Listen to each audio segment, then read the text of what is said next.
Kanino daw pala pumapanig si Alpotera? Ayun na nga, kanino siya papanig? Kasi kung gusto, eto yun eh.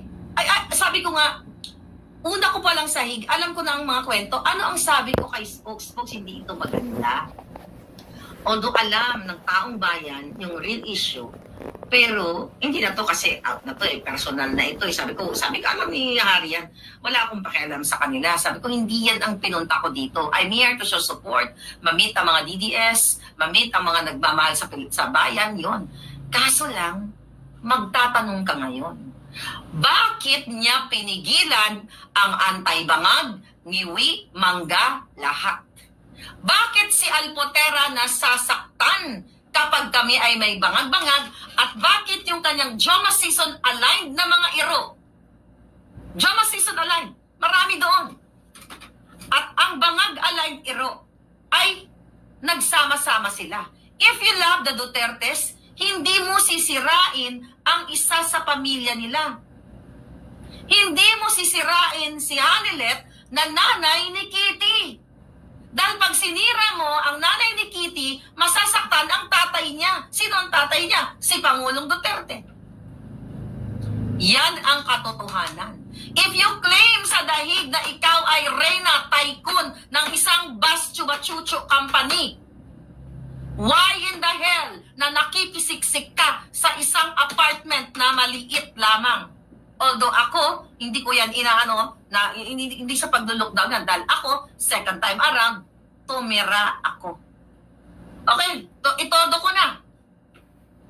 Ipinapakalat mo ngayon. Ito, unahan na kita. Ipinapakalat mo ngayon na ikaw ang nagbabayad ng apartment. Pati kay Hari, kawawa naman si Hari. Fake news ka na naman. Para lang sabihin, si Marlica tumira doon, si Alpot ang nagbabayad. Girl, hindi ka mananalo sa katotohanan. Yan po ang totoo behind the scene. Sinisira ni Alpotera at ang mga aliporis niyang mga iro na nakikinabang sa pirma ni Pangulong Duterte, nakikinabang sa access nila nung hindi pa nakidak si Pangulong Duterte. Kaya kung tanggol ang mga iro, yan ang katotohanan. Marami pa akong alam eh. Diba? Kaso lang hinay-hinay lang.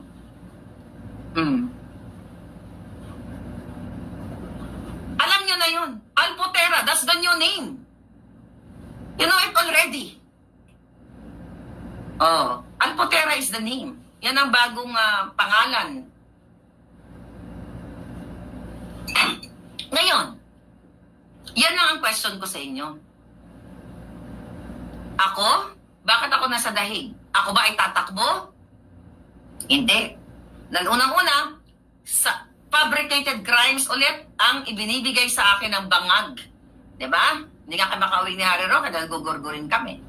Ano ang mission mo, Alpotera? Bakit kailangan ipagpalit mo ang mga minor de edad mong anak? Iiwanan mo, pabalik-balik ka. Gusto mo pa mag-student visa, 20,000+ euros. Kung di ako nagkakamali, 23,000 euros ang tuition fee. Yun ang gusto niyang gawin para makastay siya dun eh. Para maka-epal siya dun sa dahig. Nabi niya yan sa amin. May nagsabi pa nga doon na nag-advise sa kanya na maybe you go to Spain or whatever, irrelevant. Okay? Yun. Gusto niya mag-stay doon kasi gusto niyang guluhin ang buhay ng mga Duterte. Gusto niyang gumawa doon ng eksena na siya ang boss. Na siya ang chuba-chucho doon. Kaya kung eto kayo mga Duterte supporter, eto lang ang hamon ko sa inyo. Alam natin kung ano ang love life ni Pangulong Duterte. Yan ang binabato niya. Kung ano man ang nakaraan ni Pangulong Duterte, nakaraan na yon. Lahat tayo may nakaraan. At yan, na-expose na yan, sinasabi mismo yan ng kanyang mga anak. Sinabi ni Basti, may mga bigaon na nag-aantay sa labas. Sinasabi mismo ni Inday Sara na yung girlfriend about it. Ngayon, susuporta ba kayo sa mga iro ni Alpotera na nagtutulong-tulong para sirain ang nanay ni Kitty?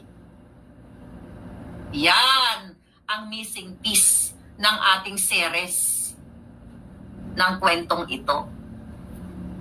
Dahil kay Alputera, nagkakaroon ang kanyang mga iro ng photo op kay Pangulong Duterte noong si Pangulong Duterte ay hindi pa pinakidnap ng mga bangag. Mamili lang kayo dito sa kay Maharlika na hindi takot harapin ang mga bangag. Okay? Na ginawa ng mga fabricated crime ng mga bangag. O doon kayo sa mga Alputera na nagpapanggap na mahal daw sila ng mga Duterte, pero ang pamilya ni Pangulong Duterte ay sinisira nila. Do you think? Natatakot? Kahit magsanib puwersa pa kayo, kapag wala sa inyong katotohanan, wala sa inyo.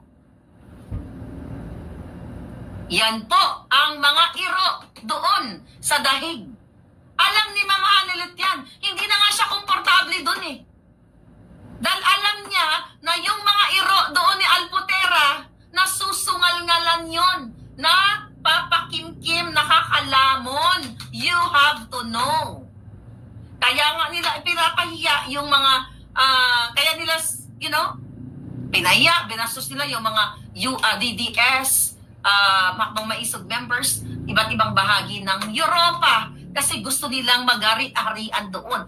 Inahawakan ni Alputera sa liig ang mga iro. O, sige nga.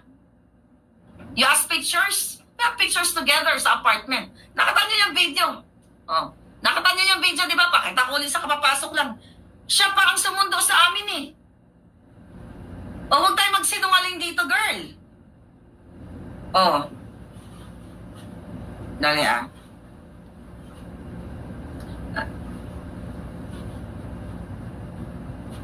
Hi, Marika. Meron na. Tama dito sa 2431. We have a room waiting for you. Ito pala. Siya din na nag-send sa akin. Ito pa, girl. Sinend mo to sa akin. Hindi pa ako dumarating. Para makita nyo lang na ang lola nyo. Ito pala si Spokes. Naka-short, pogi-pogi.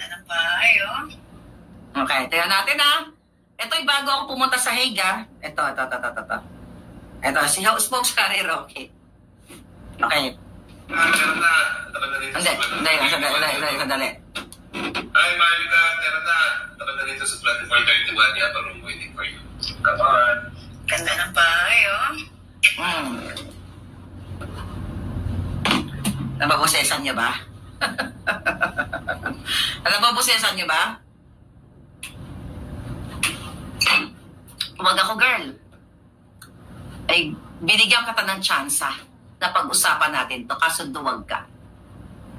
Sino-sino tinatawagan, nakausapin ako, ipa-take down yung post, may inutusan pa siya na ipa-take down yung vlog ko tungkol dun sa kaguluhan nila.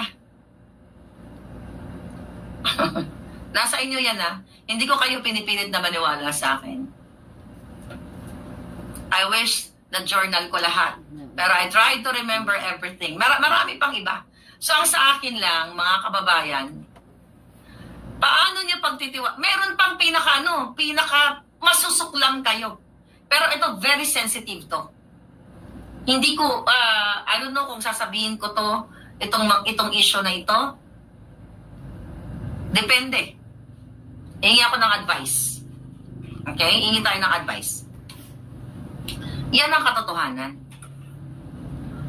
Basa tayo? Alright. Tourism na yung ginaano. Okay. Di ba nakita ninyo? No, wildflower.